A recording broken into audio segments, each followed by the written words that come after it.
I would say what made our relationship work and stand the test of time was constant communication and consistency.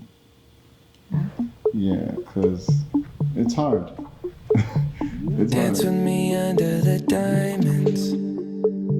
See me like breath in the cold. Well, my name is Ruemu Okpako. I'm a network engineer and I currently live in Maryland. I am originally from Nigeria, Delta State to be precise, so I'm an Yoruba man. And this is my beautiful wife, Mofi Ruemu Okpako. I enjoy playing games, FIFA to be precise, and I watch animes a lot and a lot of series as well. And I've also infected this one, so she might mention that as well. What? Introduce yourself. So my name is Mofi Ruemu Okpako. I am a technical sales and enablement program manager. We live in Maryland, and I'm originally from Nigeria, Kogi and Ekiti State, because I identify with both states. I enjoy creating. I enjoy being an all-around creative, whether it be taking pictures and photography or videography, documenting my day, things like that really excite me. And yes, most recently I have taken up video games and anime courtesy of my husband Raymond. So we met at Landmark University, Kwara State, Nigeria. I think that was 2012. Yeah, 2011, 12. 2011, 2012. We had a mutual best friend, and prior to us meeting, herself and Raymond had gone to the same high school, same middle school, and then same college or university. And so coming to that university, she became my best friend, and she introduced me to Raymond. And for a while, we were just friends. And then we went on summer holiday, and he called me because he was in my city and said, "Hey, let's hang out." But I was on vacation at the time, so we basically talked every day. Until then, I don't want to say I slid into your DM, but I messaged him on Facebook, and then we just chatted and talked on Facebook until we were back in school. And I guess after that, he was mesmerized by. Okay, but you got that part where she said she slid into my DM. Don't you give up, nah, nah, nah. I won't give up, nah, nah, nah. 2012, that was like a long time. That was like 10 years ago. So she left me 2013. She moved out of the country. She jackered, as they would say. And then I was all alone in school, and then we tried to make it work. But back then, technology wasn't what it is today. So it was kind of hard to like try to keep up. And I mean, there was not really any future in sight, and we're still kids basically. Like, so we cut it off, and then we broke up. And then 2015 we got back together. We're like, oh, let's give this a go again. And then we tried. Back then I think Skype just came into the picture, so we were able to do some video calls. And then I could see her and I was like, oh, this is you live. Oh, that was cool for some time, but it became hard again. Because like I said, there was no set plan for the future. So we broke up again. And then we still remain friends though. Like, we still try to be part of each other's life as possible, like as much as possible as we could. And then back in 2020, just the day before my birthday, we kind of got back together. Well, the good thing is, COVID was like a blessing and a curse in our case, because at that point, my office had just said, oh guys, don't come to the office, just work from home. So anyone that lives in Lagos would know how much of an impact that can have to your life, because I didn't have to wake up at 5 a.m. in the morning just to get to work at 8 a.m. anymore. So I had extra time to stay on the phone for hours, and that's what we did. We stayed on the phone for hours every day. Yeah. Like, I was having on the phone for 24. Yep. Yeah. Yeah. So I guess having that just like made us grow stronger. Like we're able to communicate every single day. Like, I mean, sometimes we literally fell asleep on the phone, together. Yeah. So Sleep bonding. I'm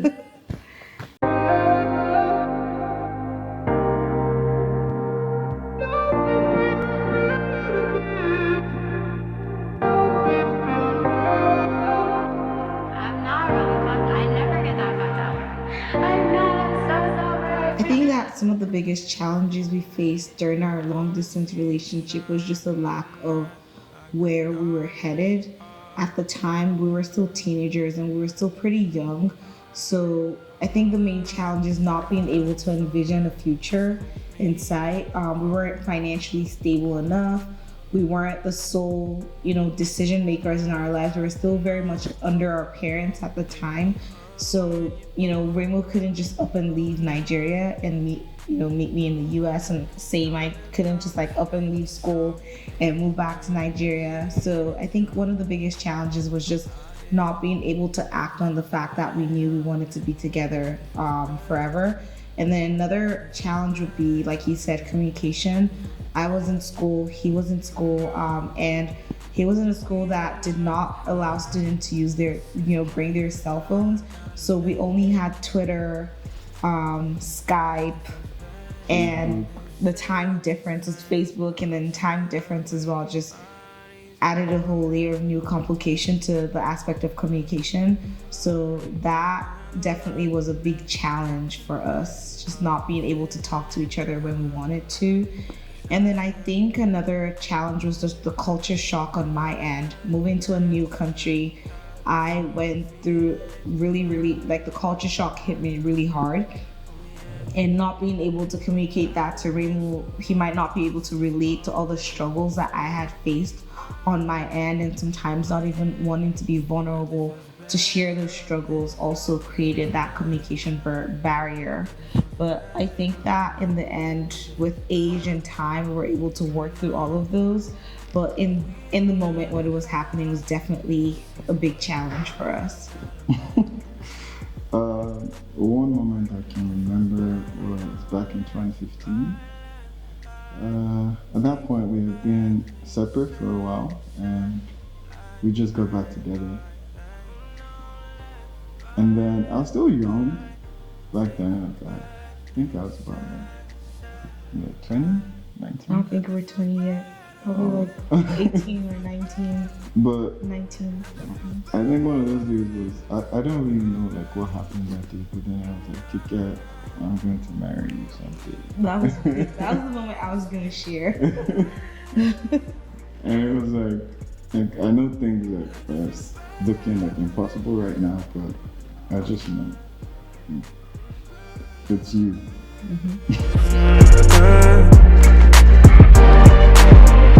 So this random day, we're on the phone, and we're going over how this is so hard, and it's just really hard to stay on the phone, be in contact. The long distance was really, really taking its toll. And then Remo from nowhere is like, actually what he said was Kike, because he calls me Kike. His Kike, you're going to be my wife one day. I'm going to marry you.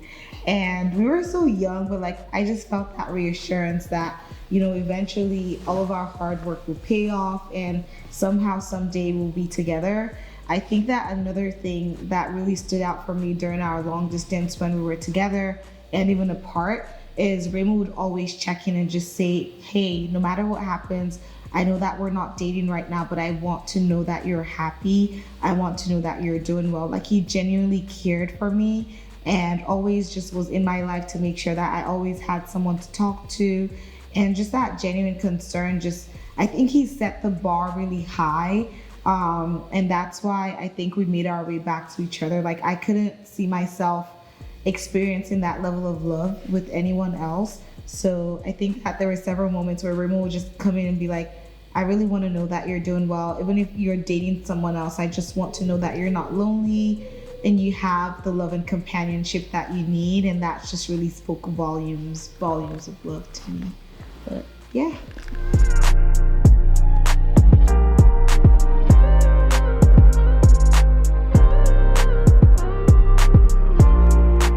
Yeah, this is my distance relationship.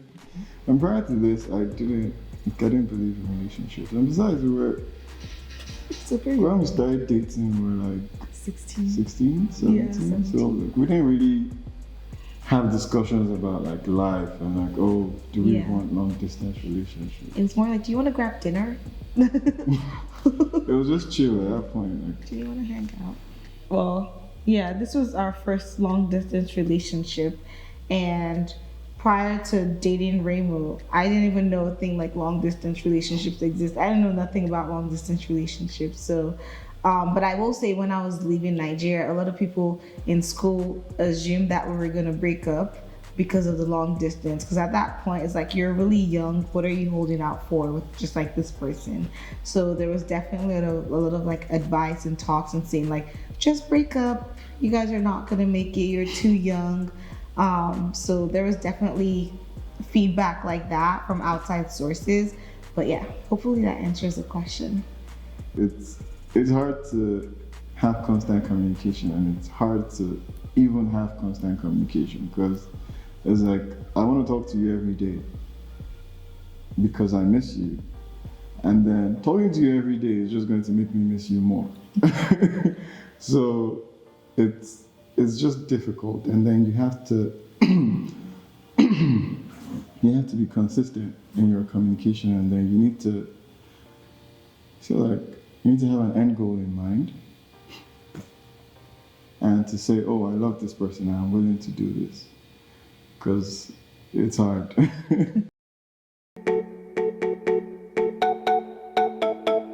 Jiggy, no, no. Oh, no, no, no, no, no, no. Consistent and very persistent as well, in a very respectful and loving way, not like a overbearing way. He would always check in, always reassure me that, he was always in my corner, always would like give whatever it takes to fight for me, and no matter who serves me breakfast or anything like that, like Raymond would always be there, not just like as someone that's looking to date me, but as someone that was genuinely concerned and like truly cared for me. So I think that it probably starts with that intentionality. You have to be intentional to say, I want to make this work, and I can put in, whatever it takes to make the relationship work.